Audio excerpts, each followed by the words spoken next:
Hello guys, welcome to my YouTube channel. কেমন আছো তোমরা? এখন আমরা কথা বলবো হচ্ছে বলিউডের একটি ফিল্ম নিয়ে, যেটা কিছুদিন আগে থিয়েটারে রিলিজ হয়েছিল। সিনেমাটির নাম হচ্ছে সাভি, যাতে আমরা লিড চরিত্রে হর্ষবর্ধন রানে, অনিল কাপুর আর তার পাশাপাশি টি সিরিজের মালকিন মানে দিব্যা খোসলা কুমার এরা আছে, এরা তিনজন আছে। তো সেই সিনেমাটি দেখলাম, কিরকম লাগলো এই সিনেমাটি সেটা নিয়ে কথা বলবো। চলো ভিডিওটা শুরু করা যাক। কেমন হলো স্যাভি? তো এই ফিল্মটা একটা হচ্ছে মানে এই যে স্টোরিটা, সব থেকে যদি প্রথমে স্টোরিটা বলি, তো একটা স্টোরি হলো যে এখানে দিব্যা খোসলা কুমার তার যে ক্যারেক্টারটা সাবি, ঠিক আছে, তার হাজব্যান্ডকে এখানে একটা মানে ফালতু কেসে, ঠিক আছে, মানে মিথ্যে কেসে ফাঁসি দেওয়া হচ্ছে এবং তাকে জেলে নিয়ে চলে যাওয়া হচ্ছে। জেলে পুলিশ জেলে পাঠিয়ে দিচ্ছে। এবার এই সাবির ক্যারেক্টারটা মানে দিব্যা খোসলা কুমারের ক্যারেক্টারটা, সে তার স্বামীকে বার করার জন্য জেল থেকে তাকে নিয়ে চলে যাবে, এরকম একটা প্ল্যান সে বানাবে। এবং ফাইনালি কি সে সেটার ওপর মানে পারে, সেটা কি পুরোপুরি মানে ফুলফিল করতে পারে, বা তার স্বামীকে কি ওই জেল থেকে নিয়ে এসে বেরোতে পারে, এটা নিয়ে হচ্ছে পুরো মুভিটা, ঠিক আছে। এবং সে প্ল্যানিং করবে যে কীভাবে তাকে জেল থেকে বার করা যায়। এই হচ্ছে ব্যাপার, বেসিক্যালি একটা হাইস্ট প্রিজন ব্রেক যেরকম বলা হয়, ঠিক আছে, ওই রকম টাইপের একটা ফিল্ম। তো এই ফিল্মে অনিল কাপুর আছে। তো এই পুরো ফিল্মটা প্রথম দিকটা যদি আপনি দেখেন না, প্রথম দিকটা খুবই মানে একটা ছেলে খেলা মনে হবে, বা খুবই একটা অ্যাভারেজ মনে হবে, একটা ফ্ল্যাট যাচ্ছে এরকম একটা মনে হবে। কিন্তু এই ফিল্মটা আমি ধরেই নিয়েছিলাম যে ফিল্মটা কিন্তু খুব খারাপ হবে। কিন্তু যেহেতু দিব্যা খোসলা কুমার আছে, সে যে কটা সিনেমায় আছে এখনও পর্যন্ত একটা সিনেমাও হিট হয়নি, ঠিক আছে। তো আমি ভেবেছিলাম এই সিনেমাটাও ফ্লপ যাবে। কিন্তু সিনেমাটি যখন আপনি একদম শেষ পর্যন্ত দেখবেন, একদম শেষ পর্যন্ত যখন দেখবেন, সিনেমার সেকেন্ড হাফটা না অনেকটা কিন্তু বেটার প্রথম হাফটার তুলনায়। এবং সেকেন্ড হাফটা একটা দেখতে তবুই ভালো লাগে, কারণ সেকেন্ড হাফটা এই ফিল্মটাতে যখনই অনিল কাপুরের ক্যারেক্টারটা ইন্ট্রোডিউস হয় না, তারপর থেকে কিন্তু আমাদের সিনেমাটা দেখার পর থেকে ইন্টারেস্টিং জাগে। অনিল কাপুর সে দারুণ পারফরমেন্স দিয়েছে, ঠিক আছে। সে মানে কমেডিটাকে যেভাবে পুল আপ করেছে এবং তার যে গেট আপ, তার যে কথা বলার স্টাইল, সেটা কিন্তু বেশ ভালো। এবং সেটার জন্যই কিন্তু এই সিনেমাটি আরও ভালো হয়ে ওঠে।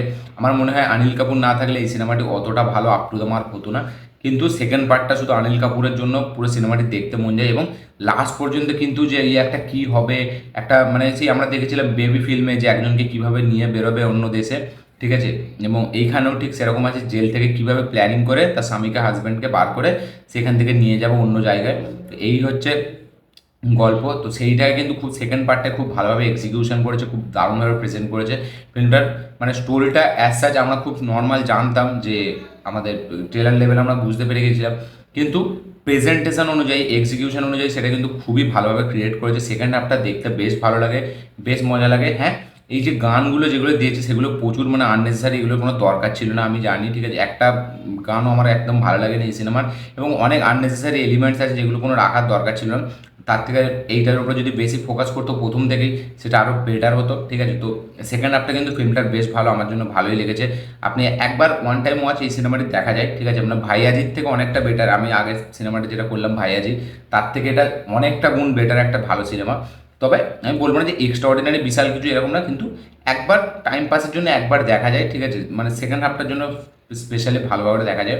তো এই সিনেমায় পারফরমেন্স যদি আমি কথা বলি, বললাম যে অনিল কাপুর সব থেকে বেস্ট।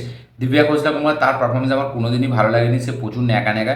কিন্তু এখানে তাও অন্য পারফরমেন্সের তুলনায় একটু পারফরমেন্স আমার ভালো লেগেছে।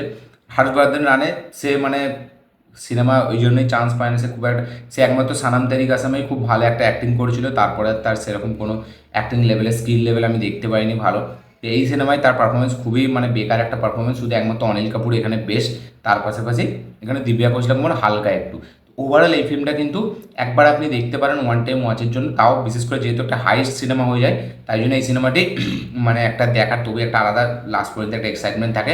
এবং লাস্টে কিছু টুইস্ট অ্যান্ড টার্নস আছে যেগুলো কিন্তু দেখতে মজা লাগে স্ক্রিনে, আমাদের বেশ ভালো একটা মানে থ্রিল প্রোভাইড করে।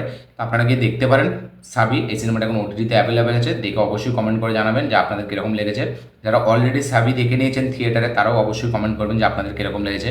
আমার এই ভিডিওটি ভালো লাগে থাকলে লাইক শেয়ার কমেন্ট করে দিন। চ্যানেলটি নতুন হলে চ্যানেলটিকে সাবস্ক্রাইব করুন, বেল আইকনটি প্রেস করতে ভুলবেন না। দেখা হচ্ছে পরের ভিডিওতে, ততক্ষণের জন্য বাই।